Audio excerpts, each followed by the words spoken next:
Hello and welcome to the SoundInPicture podcast, where we invite different audio and visual artists as well as managers and entrepreneurs from the art field.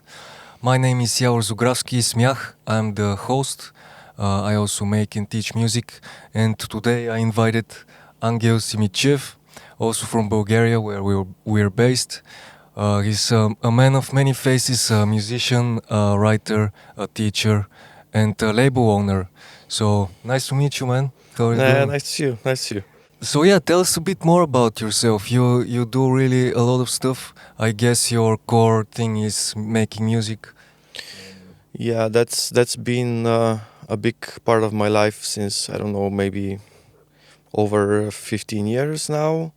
And when I introduce myself, I always like focus on this that I come from the hardcore punk and metal scene because it's something that's has been very important for me, not only in musical terms but also in how I deal with things and how I organize my whole existence in the music and in the art world.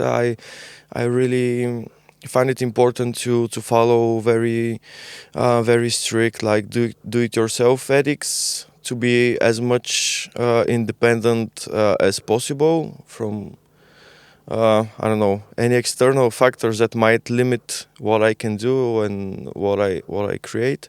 So that's pretty much how I try to run everything that I do. I do a lot of music with many different projects. I'm involved in electronic music. I've done many projects. Like I've done music under the name My Trip. I do as right now as Dying. I also have played in various punk bands. Right now, I play only bass in a band called Expectations. And besides that, I teach sound art in the National Academy of Arts for almost 10 years now, which has been fun because it's I don't know, it's challenging. It's a challenging thing to make mostly artists and painters and scenographers and Yeah, to make it's weird music. yeah, it's Yeah. surprising that actually there is course for sound in the visual art university here. It's while it's understandable because it's part of a master's program called digital arts, and like sound art is a very big movement in digital arts. But the most weird thing is that there is no analog course in experimental music and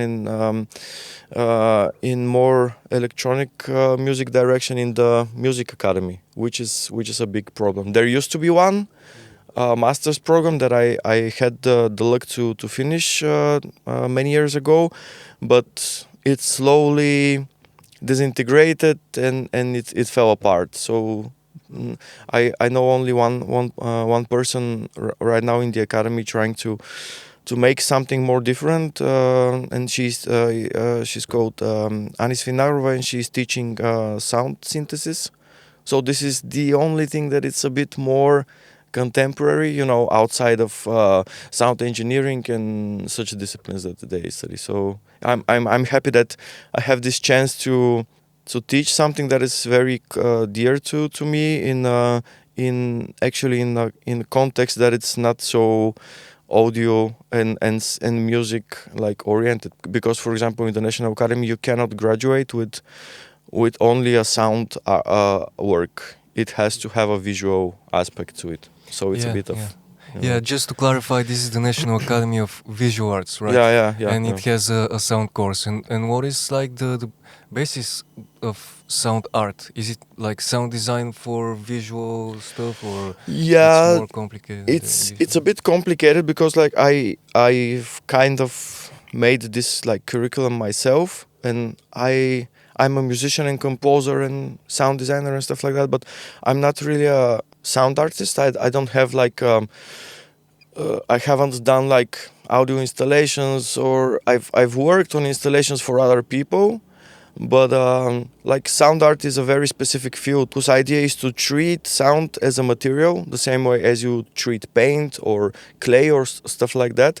So while our course is called sound art, it's way more than this, because we teach some like history basics, like of 20th century music. We teach some stuff about music philosophy, and then we teach like very basic sound editing practices, mixing practices, collage techniques. It's a very diverse course which aims at allowing people from visual arts backgrounds to build this culture and knowledge of sound. So it gives them the skills to create sound for their own works, but also to be able to speak about sound in a proper way and sound in music to collaborators. Because I've seen in my work that sometimes movie makers, video artists, people like this, they see sound as something necessary, as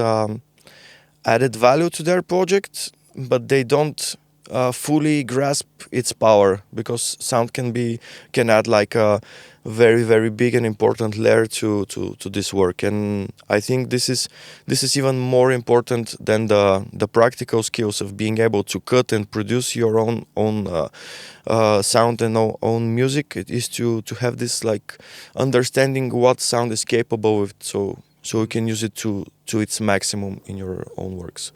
Yeah, exactly. And if you know what you're talking about, you can more easily convey your ideas to the musician who is gonna make who's gonna make like 50% of your work in the end. Mm-hmm. Exactly. Yeah.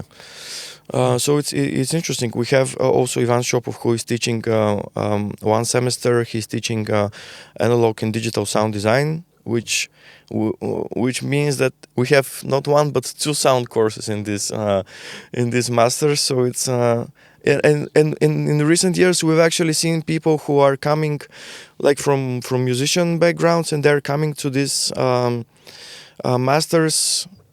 Like a big reason to join the masters is because of the sound courses, which is very flattering, I guess, to us, and it shows that there is a potentials in courses and programs like this, and there should be one in the Film and Theater Academy. There should be definitely one in the Music Academy. So yeah, especially in the Music Academy. It's people crazy.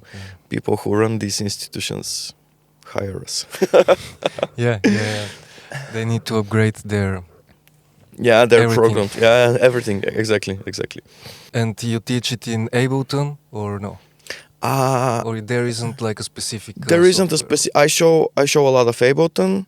A few years ago, I contacted Ableton, and they were very kind to provide us with a few refurbished push controllers and stuff like that, and some demo versions of Ableton. But I show them a lot of Audacity. I show them Reaper because they're free. Because not everyone can afford to get like a full version of Reaper or stuff like that, and I don't want to ask people to crack software and stuff like that, because it's and not especially cool. if they plan to build careers in visual arts, they'll invest in those. They have, and there is like this whole master's program. It's very software intense, and in the first 2 semester they study Resolume, they study programming, they study, I think, Touch Designer. So it's they study also 3D printing. So it's like 4 or 5 different programs, and then on top of this I come with a few like sound editors and DAWs and stuff like that. So it's a bit, I try to, I don't know, to not accentuate that much on whatever tools they're using, but on the ideas. So I don't know, I motivate everybody to start recording stuff on their phones and start playing. There's plenty of apps that you can, I don't know, you can get Koala for like 10 euros or something like that. You can get Ableton Note. And you said that you reach out to Ableton and they send like push controllers. Yeah. So like, is it like easy to reach out to the company itself, Ableton? Are they like? They were very. It happened really fast. I told them, I'm part of this. They were asking people who are now using their old controllers to send them back to Ableton, and they get the new one with a discount. And they refurbished the old ones, and they had this educational initiative, and they sent to mostly third world countries, but you can say Bulgaria is kind of like a 2.5 world country, so it was very, very easy, and they didn't want anything like to report on how we use them and stuff like that. And and now we're talking about them, so it's like they're winning, representing Ableton. That's very cool. Do you have musical background, or are you self-taught, or you went to musician school? I'm self-taught. Like my bachelor's is in international economics, but when I was finishing this in 2011, I saw that there is this program in the music academy that I told you about. It was called Media Music, Media Composition and Electroacoustic Music, and it was basically 2 years course that is focused on creating music for theater, film, and also like more electroacoustic experimental music. And you can be accepted there only with a portfolio, because it was paid program. You had to pay the full fee. I think only one had like this state kind of scholarship, and they accepted me. It was pretty expensive, for me. Had to take a student loan and stuff like that to make it happen. I studied between 2011 and 2013, and maybe 3 or 4 years after I finished, like the professor, like one of the founders of this program, he sadly passed away because he was old and with like very poor health, and it slowly disappeared because there was no interest from students. Nobody was applying. They had like a lack of people who are teaching these subjects, and it was this was like the closest I have to music education. But it was very, very useful for me because I studied harmony. I studied jazz harmony. I had 2 years of piano, which I don't know. It told me a little bit about music, but it kind of many people who come from who are self-taught, they tend to fully discard music theory as something that is like brainwashing them and putting their mind into frames, and it's actually not like that. If you study music theory when you are old enough to kind of understand its potential and its pluses, you can very, very well use it to advantage to, I don't know, when you're stuck, when the muse is not coming to you, in a supernatural way, you can always get around thanks to these rules that somebody smarter than us has established. So I don't know, for me the truth is like somewhere between this like total freedom and then the rules. Yeah, and I guess also it really depends when you start learning the theory and all that. If you started like 4 years old, maybe you have totally different mindset when you're like 20, 25. Yeah, that's totally true. But when you're young and you start studying music and everything, you kind of I don't know, you studied it like music is a language, and all these like practical things of like reading sheet music and stuff like that. This is very naturally ingrained in your brain, and if you studied it at an older age, I don't know, for me at least, it's more difficult too, because your brain is already full with other useless information, so you have to practice and like write it down, like if you're in high school, and who has the time to do this? Exactly. So it's tricky. It's tricky. Yeah, same as most things, like same as languages, it's best to learn them when you're a smaller age. And yeah. But I think if you really want to learn something and to make use of it, there's plenty of ways. And right now, it's with Ableton and with so many online courses, there are plenty of opportunities to learn even basic music theory, and I think it will help many people to overcome their kind of limits. Are you self-taught, or have you studied music? I am also self-taught, like completely, and I also started teaching music production and sound engineering, like mix and mastering here. We're actually in the Sound Ninja Academy studio. It's a studio where we also teach music. We also teach it online, so if you're interested, just hit us up. But that's actually like I started teaching 2 years ago or three already at the beginning of the pandemic. And that's when I started reading more about theory, because I also have to teach that. But Yep. because before that I didn't know anything, and I was just I just sat in front of my MIDI keyboard and I played whatever comes to mind, just improvising different things. But I should have learned music theory. I also started around 15 years ago and just got my first MIDI keyboard. Back then I also listened to mostly metal, death metal and black metal, Yeah, same. to be precise. It's interesting that a lot of people start with this genre. I guess when you're a teenager, it's like Yeah, it's you have more to find a way to channel this teenage anger or stuff like that. yeah. So I think that teaching also taught me music. That's in a the way. best thing about teaching, is that you get to explain a lot of stuff to yourself first before explaining it to others, and it gives you like a way to a reason to hear things that you kind of know, like in your mind. You get to hear them aloud, and it connects the dots in your own head, which is, for me, it's I don't know, it's super super important. Yeah, and again, you can communicate if you have the knowledge with other musicians in the Absolutely. process of collaboration.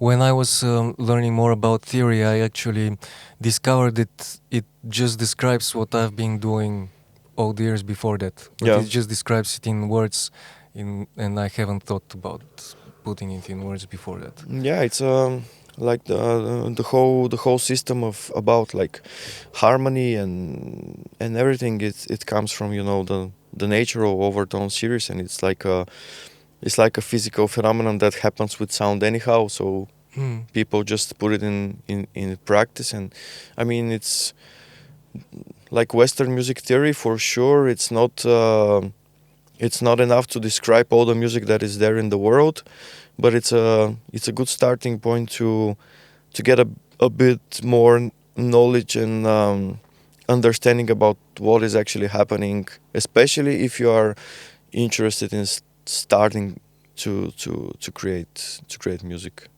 So it's an interesting. And did you learn playing the bass yourself as well? Yeah, absolutely. I play the bass like the bare minimum. Like I'm not interested in like playing the bass for, how to say, for fun. I Just for bands. I and play recording. when I have to play.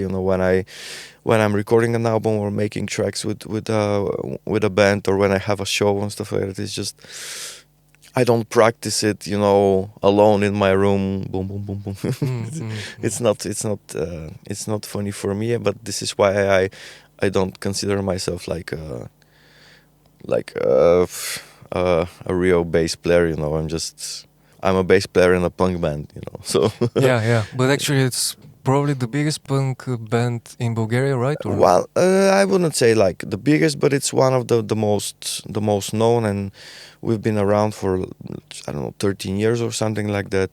This like last year we released our fourth album, I think. on vinyl as well. Yeah, on vinyl as well. And for a hardcore band to have like four albums, that's quite the achievement, because usually hardcore bands like put out a demo, put out an album, disband, and move on to other things. So for sure, one of the most productive ones around. We've done like plenty of like tours in Europe. I had like, I don't know how many years, like for the second album, I wasn't in the band, because I quit after the second Euro tour, because I quit all the bands that I was involved to focus more on my own music. But then after some years, I got back, we made the third album, and now we made the fourth album and stuff like that. So And you balance this hardcore sound with ambient for your own project. Yeah. That's. Sometimes I kind of miss like playing live with or like on a loud volume and with instruments that actually you can I don't know, put some physical pressure, and this like you can only press a button on your keyboard, with however hard you push it, it makes sound loud according to the settings. You cannot smash it on stage and make this hearable for the audience, but you can, I don't know, you can smash a piano or you can rip a guitar apart and people will hear the result from this, sonic destruction. So this is something that kind of sometimes I'm missing when I'm because ambient is like a bit quieter experience, even though the way I make ambient music is to be listened like as loud as possible, so it's also quite an aggressive experience again, but it has its limits, while with rock music it's, I don't know, you don't have this Oh yeah, definitely. threshold. Yeah. In ambient, do you still use metronome, time signature, or do you go outside of this? Not really. I mean, like like my last My Trip album, it was very loop based.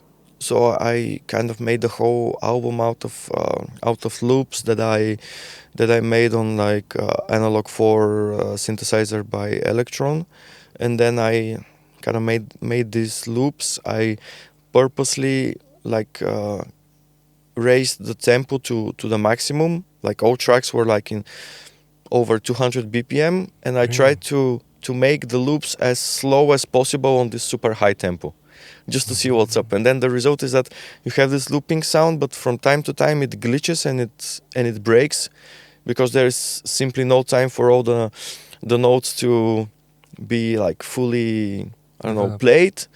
So it's like these very measured loops that they are actually broken.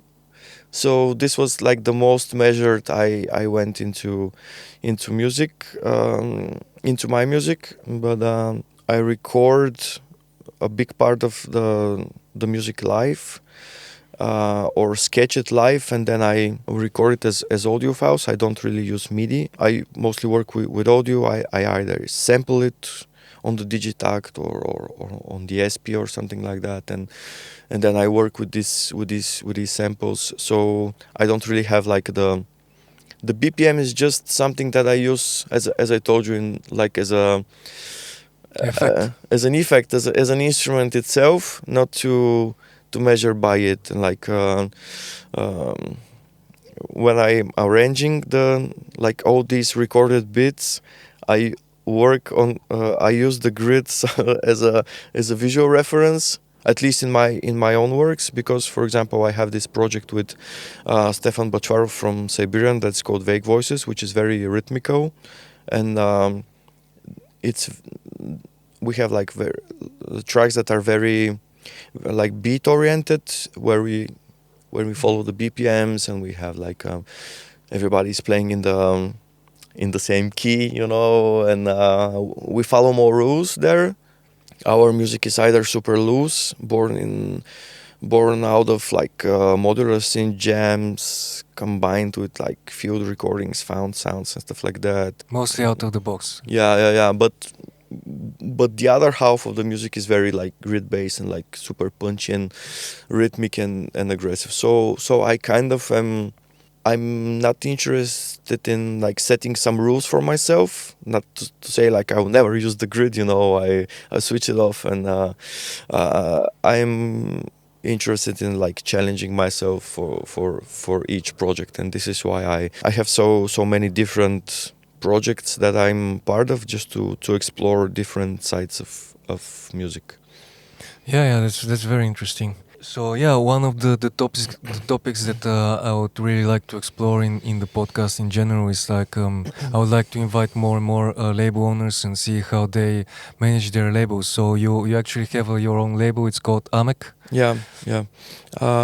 Amek Collective is a label that actually started as a booking collective. This year it makes 15 years of existence.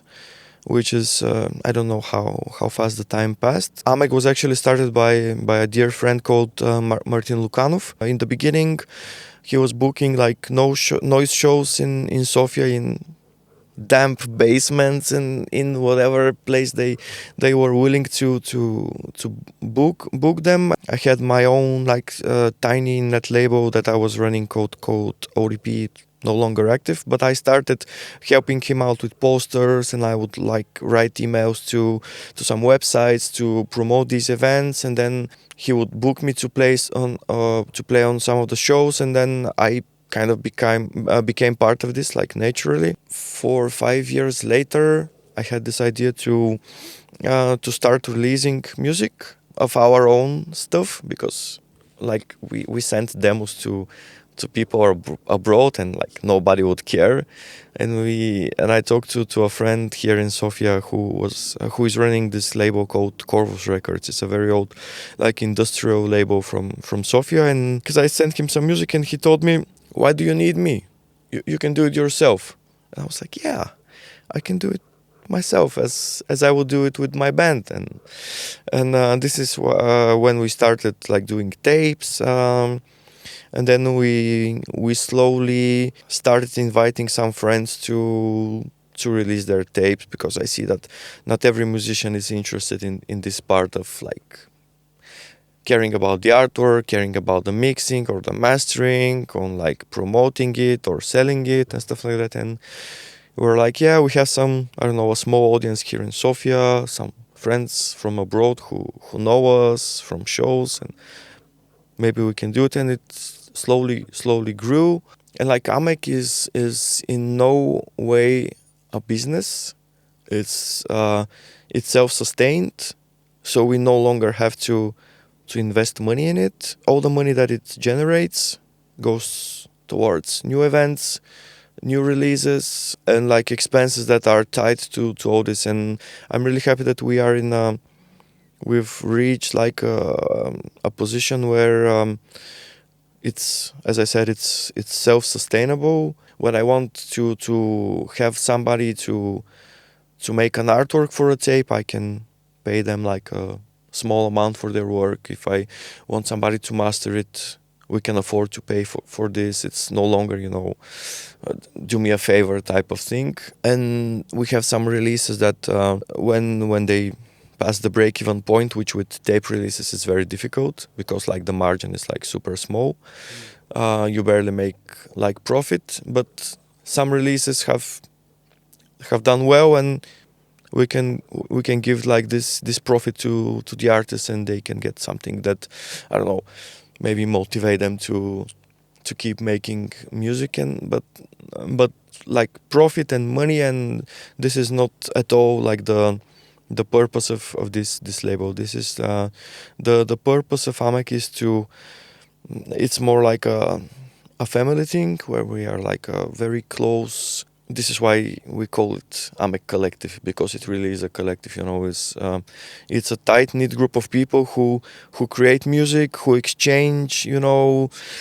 We send each other sketches, demos. We discuss the stuff we're doing. We invite collaborators. We, I don't know, kind of support each other, and we kind of make this tiny statement that like this music is like coming from this part of the world, and you are welcome to experience it. You're, I don't know, welcome to come to a show and see what we're up to. It's not like we're not getting rich from this, but we're not losing money anymore from it, because like Amek was originally started by Martin, who was like investing like a lot of his personal finances to invite artists here who are doing like music that nobody cared in Bulgaria, like harsh noise acts and stuff like that, like very difficult stuff to listen.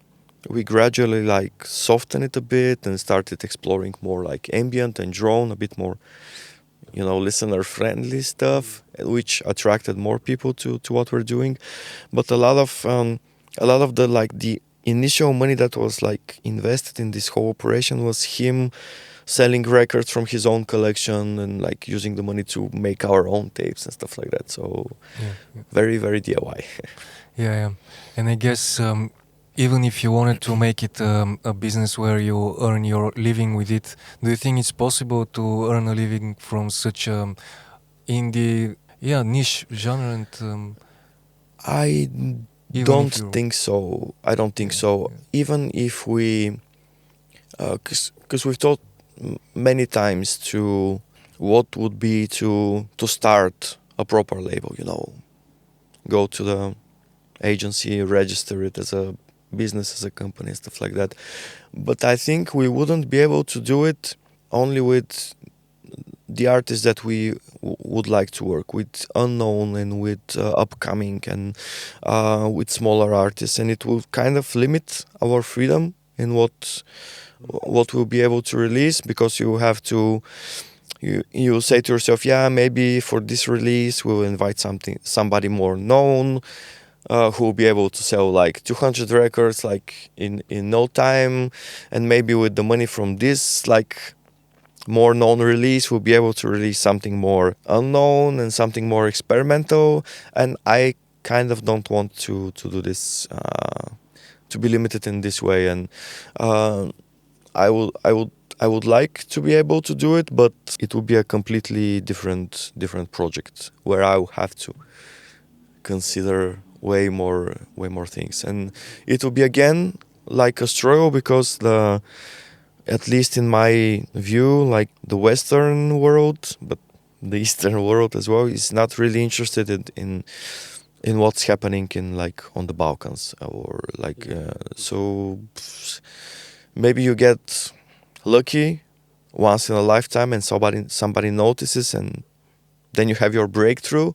But most of the time it's like grinding a lot just to be able to get heard.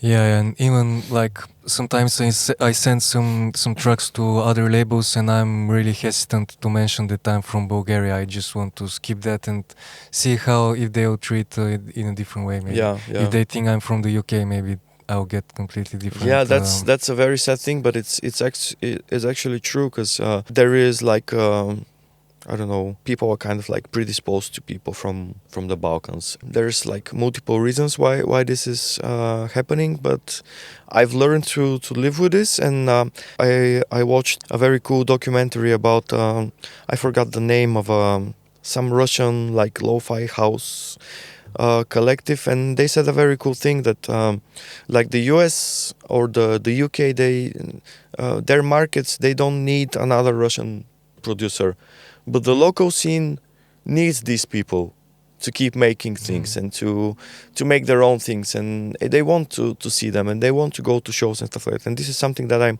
noticing here, even that somebody in the UK might not be interested in what we're doing. The people here are growing more and more interested in what we're doing, and for me this is more important, not from by no means from any like nationalist or whatever patriotic point of view. I don't care about this shit. I don't care about borders or churches or whatever, but it has happened to me so many times. I'm booking a show here in Sofia, let's say in Fabric Autonomia, very DIY self-funded space. We have like 60-70 people on an ambient show. On the next day I fly to London and I play in a hipster neighborhood like Hackney or whatever, and there's like 70 people in the crowd.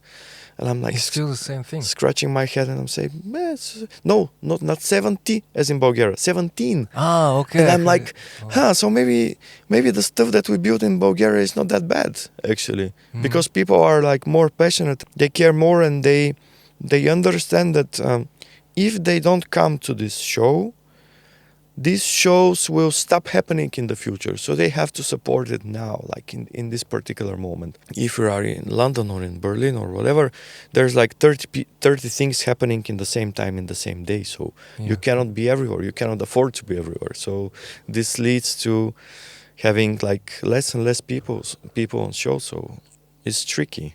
Yeah. It's more easy to stand out here, actually. Yeah, that's true. That's true. And how many people are you in Amek in terms of the management organizational thing, like organizing basically the whole process of releasing? All organizational matters are handled by me and Martin, and we have I don't know, maybe 10 artists who we work all the time with in different configurations, and we have a few like very trusted people like designers like Nikola Kostov or Georgi Sharov, who are like almost resident designers who do a lot of our artworks, a lot of our posters. I do many of the artworks myself as well. Also, like Silvana Ilieva, she's an artist. She does also a lot of the artworks that are like actually painted and stuff like that. And most of our mastering is handled by Marius Kustakin in Bucharest, a very good friend of ours. Ivan Shopov also does, besides like releasing tracks with Amek from time to time, and he does some mixing and mastering for us as well. So we try to really keep it local, and to I don't know, to make not only music from this area and from this circle of people heard, but also art and work in general. And because in music recently it's been quite the flex to say like, yeah, my album was mastered by somebody and somebody from, I don't know, from Australia or from the USA. But for me, it's more interesting to say, yeah, my album was mastered by my friend who knows my music for like 10 years. This is for me more interesting, not to be trying to add value to my work through somebody else's name. And how do you scout new artists? Can they send you music, or you prefer to approach them yourself? I prefer to approach people myself, because like everywhere on our website we say no demos, please. Yeah, I've seen. Yeah, that. and it's a bit kind of a nice Polish thing to say, but I've seen I don't know, some terrible stuff sent my way by very kind of disrespectful people. Like, why would you, I don't know, artists in Germany sending me like already finished albums with finished concepts and artworks or whatever, and we are just like a money bank for them to make the release happen, and we're in no way involved in the process.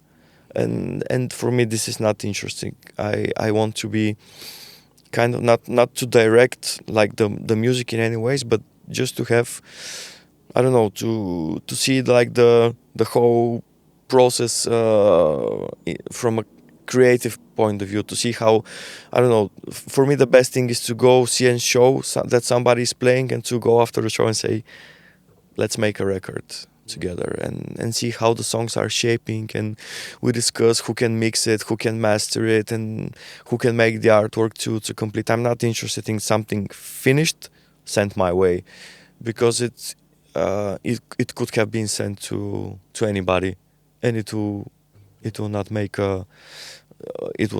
a difference. So this is why I kind of decided to stop accepting demos, because it's, I don't know, it's a waste of time. And I, even though there are still people like, I know you don't get demos, but can you listen to this? I always listen everything that we are being sent, and Martin as well. But sometimes we very politely refusing, or maybe we would give some feedback to the people, how can they improve their stuff. That's silence. I mean, I have a lot of things happening in my life, and I spend like an hour listening to somebody's record, and I take the time to explain why I don't like it, or or how it can get better, and maybe we can release it and stuff like that. And people just want it to be like sent, approved, released, and this is it's not happening. So yeah, I prefer to work because and for many people, I'm like, why would you, if you are in Germany or in the UK or even in Greece, why would you want to be released by Amek? We are like a very small operation that it has its audience and stuff like that. Yeah, I mean, we have like loyal fans and stuff that who buy our records like regularly, and I'm really grateful for that. But you have like 10 more times labels in Germany. Just approach somebody closer, somebody who can have like a personal contact with them, like see them face to face, like this, become friends and stuff like that. And that's something I grew to appreciate more and more. Just having like the opportunity to like really communicate and know the people in person before we release them, because we have some releases that I wish we didn't do, Ah, well, because people turned out to be not what I imagined. But yeah, you know, you learn, and you learn not to make the same mistakes, because for me one thing is that is still very difficult, is to separate the art from the artist, and this is very something that I cannot learn to do. And if no matter how great the music if the person is a is a bad person, I can no longer enjoy the music. yeah, I totally understand what you mean. And how do you usually approach the promotional part of the project? Our main focus is Bandcamp, and we try to direct everyone who is interested in Amek in any way to go there, because like the money goes directly to the label and to the artists, and it's like the most fair way to, I don't know, to exchange your money for the music that you are interested in listening, but not only for the music. And I don't know, the fact that like so many people follow us on Bandcamp is makes me really happy, that every time we have a new release, like thousands of people get notified about that, and they can reach the music without any third parties, you know, without the help of media or anybody showing them the way, without social media or without this whole grind. And what I forgot to mention, like it's for Amek is a very, we are mostly interested in physical releases, like tapes and vinyl. These are like our formats of choice. For me, this is like the main focus. I want the people to have the tapes at their homes and as some sort of artifact containing this music that guarantees that someday, if I or Martin get fed up with this and we delete the catalog, you'll still have your piece of this thing that contains the music, and you have the artwork, and you have like a very physical experience with it. We are not really interested in like the, you know, the streaming services grind, which I understand it's a missed opportunity. And among our New Year's resolution is to improve this, because right now our presence on like Spotify, iTunes, whatever, Apple Music, it's is just, I don't know, the music is there. If you want, you can listen to it, but we don't push it.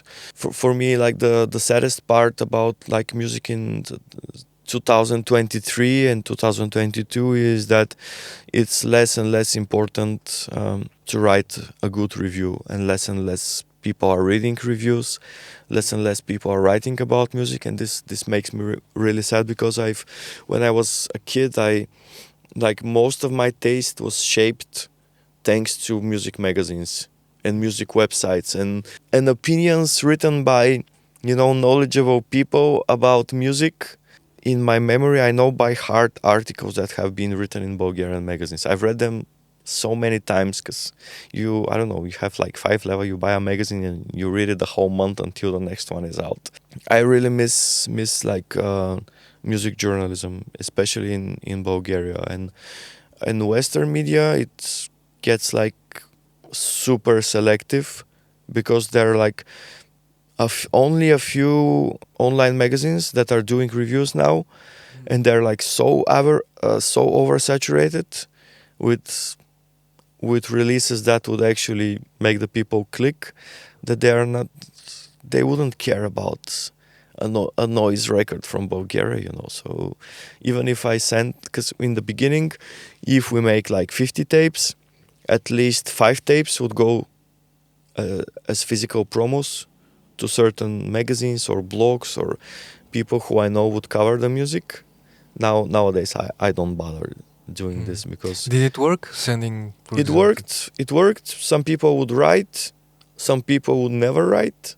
At some point I decided it's better give these copies away to people who cannot afford the music but who will listen to that music instead of sending it to somebody who might not even write about it and just throw it in a bin or sell it on Discogs or whatever. So I decided, yeah, the music is there. I can send you a download code if you want it. I still send download codes to, I don't know, journalists I like or radio hosts that I like, but maybe for bigger releases. And my focus is to give this music to listeners, not that much to writers, which might be wrong, but for me it's something that works better. It's more, I don't know, I'm more interested in the contact with the listeners than somebody who writes a column about, I don't know, Eastern European music, something like that. Yeah. And but yeah, the streaming platforms, what I've noticed are like certain genres are just better for Bandcamp and the Yeah, Bandcamp that's true. crowd. That's true. And it's a trade. I think if you put like all your focus on streaming platforms, you kind of, I guess, like Bandcamp, which is not a streaming platform basically. Bandcamp is like a music store. Exactly. This is what it is. It's user interface. It's not as smooth as Spotify. It's harder to find things on it in random. It's harder to get like so good suggestions and stuff like that. But the people actually are really caring about music. They would save the music. Exactly. They are digging for if they like an artist, they will dig for the label. They will dig for other releases. While people mostly that are just streaming would not that we want to put any categories, but it's just the streaming platforms themselves. Like you play a playlist, but this playlist contains many artists, but you don't care who it is. You're just doing stuff at home, listening. You rarely go to your phone and save this song for later, or just even follow the artist. Actually, I think just 1-2% of the listeners from a playlist go to follow the artist. Yeah, exactly. And for example, in ambient and in streaming platforms, we recently talked about this with Ivo from Stereo Fox. Shout out Stereo Fox. Yeah, he's gonna come on the podcast too. Great. And we were talking that there is like on streaming platforms there are many huge playlists for ambient music, and a lot of people make a lot of money from ambient on streaming platforms. But then you have like a lot of artists who are, you know, they don't exist outside, you know, how do you call them, like fake artists, you know, that there is like just somebody makes music under different names and then they grind to get featured in these playlists. They get like million streams from sleeping playlists, meditation playlists and stuff like that. But as you said, this attention doesn't necessarily bring the listener to not even to the artist but to the album that this music is part of, because what we're trying to create with Amek is like we are creating albums. And recently I saw this article that like album is dead in 2023, and to a degree I can agree to this, that it's becoming more and more difficult to make people sit and listen to a whole album without doing anything else. And I see this in myself as well. Even if I listen to a whole album, I might be reading a book or might be playing a video game or something like that, or might be answering emails. To have this like focused experience on one release, while every day there is like 100 records coming out that you want to listen, it's very very difficult. So there will be some change of the dynamics and everything. But this is why I find like Bandcamp more suited for experiencing like the thing in whole, in its entirety. And another thing that I like is that like the functionality of like listening to a whole album and not skipping tracks and stuff like that. It's not hidden behind a paywall, because I recently, a few months ago, I stopped my Spotify. It's completely useless, Yeah, yeah. because I try to play a track by my own music. I just wanted to hear something. I play the track, and after that it jumped to some, I don't know, whatever pop folk song was like ranked high in the Bulgaria, I don't know, Yeah, the algorithms. algorithm. I'm like, why? It's Yeah. crazy. I mean, on computer it works okay, even if you're not paying like the subscription, but you don't have this problem with Bandcamp. Yeah, actually, many people don't know that even if you don't have a paid Spotify account, you can still stream without the shuffle mode on your desktop. Yeah, on the desktop app you can do it, and but yeah, on the phone it's like completely useless. And I kind of dislike that, like even considering how poorly artists are paid on this platform. And yeah, we have the music there, because I've seen on shows like younger people coming, and they are showing me like a release on Spotify, and they're asking me, hey, do you have this on tape?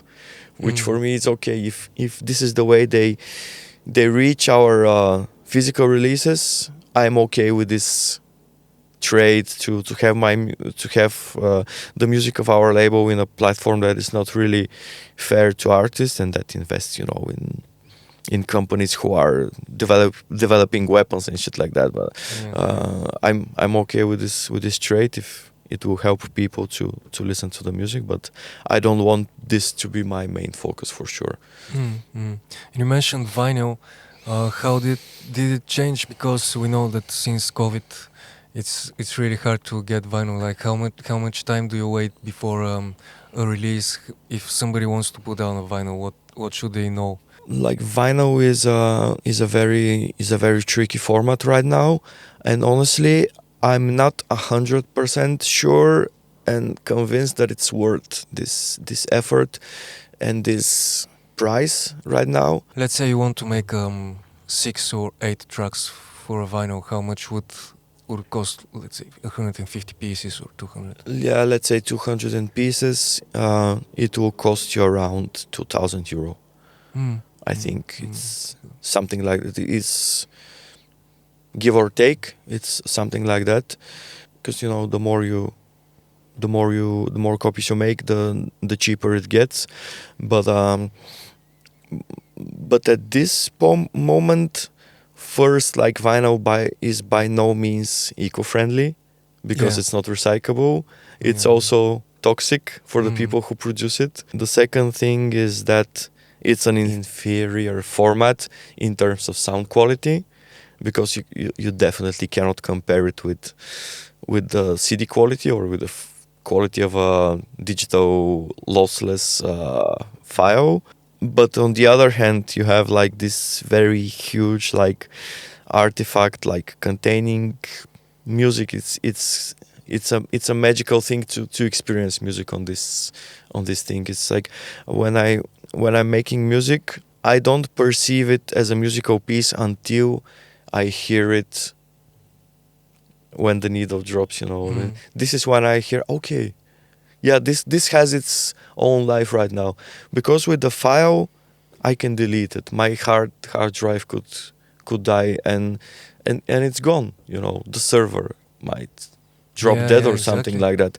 And with the vinyl, that, or with the tape or whatever, you know that 200 people or 300 or 1,000, they have this thing, and it's kind of, I don't know, comforting to know that this music has its own life now, and they might rip it, they might upload it somewhere, they might share it, and it's way more preserved than like on a file. So what I dislike about vinyl right now is that it's considered some sort of luxury product, and it should not be like that. It should be just a means to listen to music. It's simple as that. It's like it's as simple as buying a book or buying a newspaper. For me, this is what vinyl should be, and this is why we try to keep the prices low and to keep them like 15 euros, something like that. But in the same time, I go to a store and I see that whatever reissue of Led Zeppelin is like 60 lefts or something like that. And I'm like, are we stupid? Why are we selling our records for so cheap? While people are okay with paying like 30 euro about a record that they can listen to in many other formats. So it's a tricky thing, and again, because of this hype about vinyl and because of COVID situation, like many factories closed, the chemicals that are needed for the production of the records, they became scarce. They started raising prices. In the same time, the major labels are coming with reissues and like releasing like thousands of Taylor Swift or Adele records and stuff like that, and they are keeping the few surviving like record pressing plants busy, so they don't have the time for us, like small labels with 200 releases or 300 or 100, and then you have to wait for sometimes even a year to pull out to see your record as a physical product, and that's terrible for me. It's really like a status symbol or just boutique product. And I kind of dislike this, and in the same time, there are people who are doing like vinyl runs of like 20 records or 30 records, like super small runs, and like late cuts or vinyl that is cut in real time for each record and not pressed like as it's supposed to be. And I kind of dislike this, because this is not really vinyl. Vinyl has to be pressed with the machine, put out in bigger quantities so it can be accessible.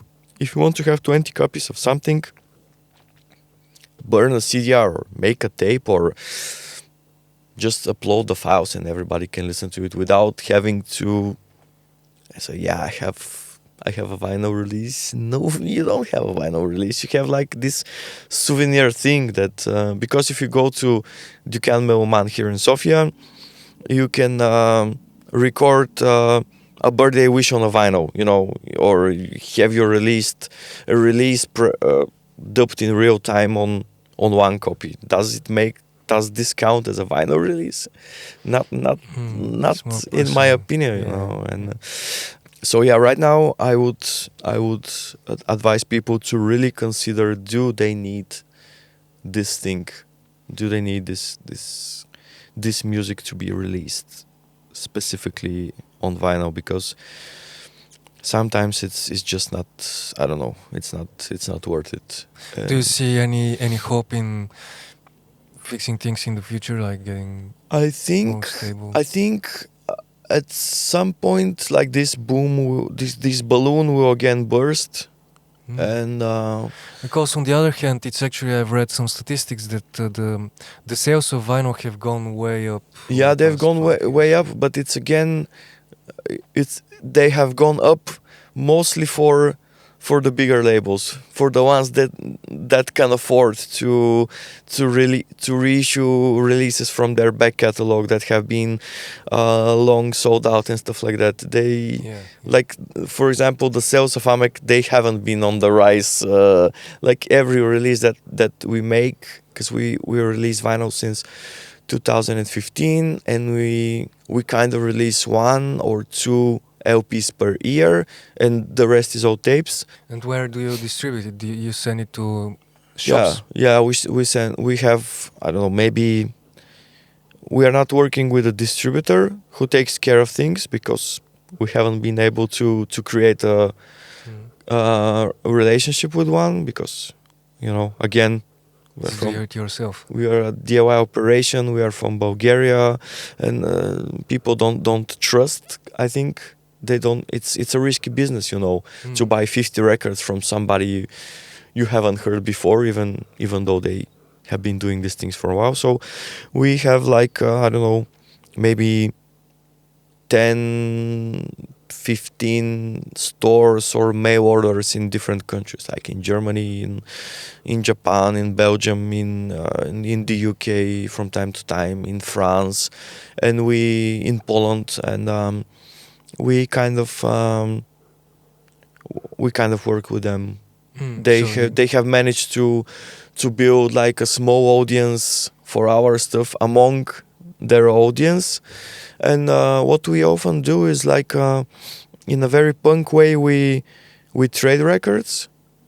They send us their releases, we send them our releases, mm. and we send their music here to people who care about it, and they do that for ours. And I find this a very cool way to bring new music to Sofia, and Yeah. it's Build a community as build a well. community. Yeah, and what I've found like recently, and this is why I think this trend with vinyl, it will stay for longer, but I think there will be the need for smaller factories to open. Yeah, yeah. I was thinking, since its business is booming, why aren't many factories, new factories opening? But maybe Yeah, it's really because they don't huge know investment. how long it will last, I think. Yeah. And thinking like that, we used to have like a plant like this in Bulgaria Mm. that got like all the machines got sold Mm. after the communism fell. Um, Imagine what would be to have a pressing plant in your city. I recently talked to a friend of mine in Berlin who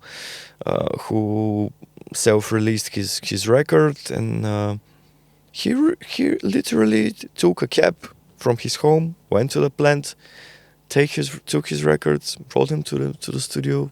It's Yeah. this way you save at least €100 on shipping, for example, something Yeah, like because that. it's heavy and Yeah, and if we had this plant, this would assure that people from Greece would press records.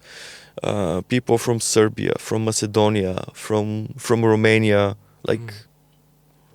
if there is some rich people who want to invest in something, please make a record plant on the Balkans, because it will be very very useful for us.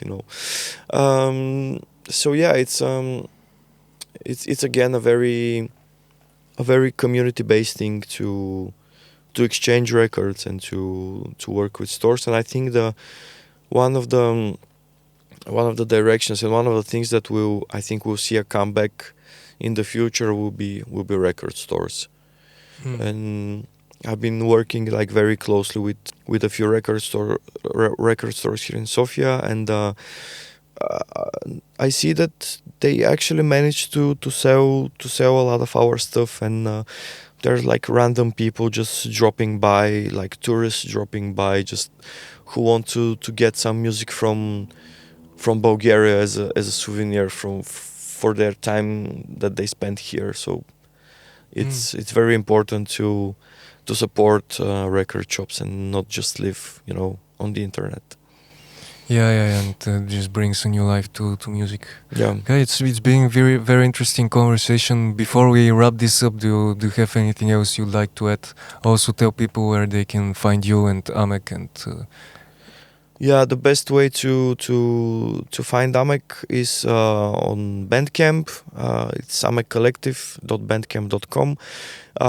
If anybody wants to subscribe to us for updates, you can follow us on Substack. We have like a monthly newsletter, and this is the safest place to get information for us without like having to be on any like social media, because I think this is something else that will change in the future, and like influence of social media I think will start declining. So we try to make sure people who are not on Facebook or on Instagram, they can find information about us.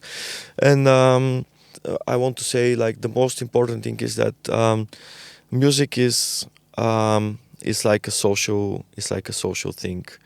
And if you want to create music or release music or um, you have to play live shows, you have to meet people, you have to talk with people in real life, you know, face to face.